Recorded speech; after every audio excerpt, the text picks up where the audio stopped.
नमस्कार. मुरंबा मालिकेमध्ये आपण पाहत आहोत अक्षयच्या मनात अथर्व रमाविषयी नाना प्रकारचा विष पेरत असतो.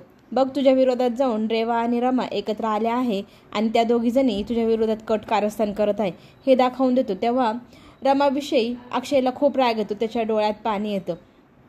तो तिथून रागाने घरी निघून जातो. आता रेवा आणि रमा दोघी मिळून घरी पोलीस घेऊन येतात. पोलीस आल्यानंतर बघतात हा तर खूप मोठा फ्रॉड आहे. याला आम्ही कितीतरी दिवसापासून शोधत होतो. हा मोठ्या लोकांच्या प्रॉपर्टी स्वतःच्या नावावर करून हडप करायचा आणि तिथून पसार व्हायचा. खूप दिवसापासून आम्ही याला शोधत आहोत. हा मोस्ट वॉन्टेड असा गुन्हेगार आहे. हे कळल्यानंतर घरातल्या सगळ्यांना धक्का बसलेला आहे आणि इथेही तो तेच करत असेल. कुणाची प्रॉपर्टी हडपायला आलायस, बोल असं खरं. तेव्हा अथर्वच्या ते पोलीस कानाखाली मारतात.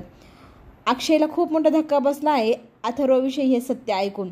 आता तोही पश्चाताप करत आहे की मी किती चुकीचं वागलो. रामाचा एकही शब्द ऐकला नाही. सीमाला राग येतो. सीमा त्याच्या कानाखाली वाजवते. अथर्व लगेच तिचा हात पकडतो. तिला मारण्यासाठी हात उगारतो.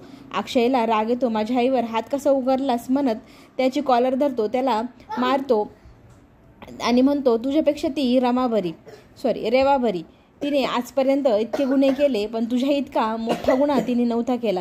मी तुझा ऐकून रमावरती संशय घेत होतो. रमाच्या विरोधात जात होतो. तिच्याशी भांडलो मी आणि तू माझा विश्वासघात केला. तेव्हा तो म्हणतो हो, मी इथे फक्त रेवा आणि रमा ह्या दोघींना उद्ध्वस्त करण्यासाठी आलेलो आहोत. माझा तोच डाव आहे. मी तुम्हा दोघांना सोडणार नाही. मी जेलमधून बाहेर आल्यानंतरही तुम्हाला बर्बाद करेल म्हणजे करेल अशी धमकी देऊन अथर्व अक्षयला बोलत असतो. तेव्हा अक्षय म्हणतो मी आता रमासोबत उभा आहेस. तू काय मला बर्बाद करशील मी पाहतोच असं म्हणत तो त्याला दम पुढे जे काय होईल ते पाहण्यासाठी लवली स्वरा चॅनलला नक्की सबस्क्राईब करा. पुन्हा भेटू.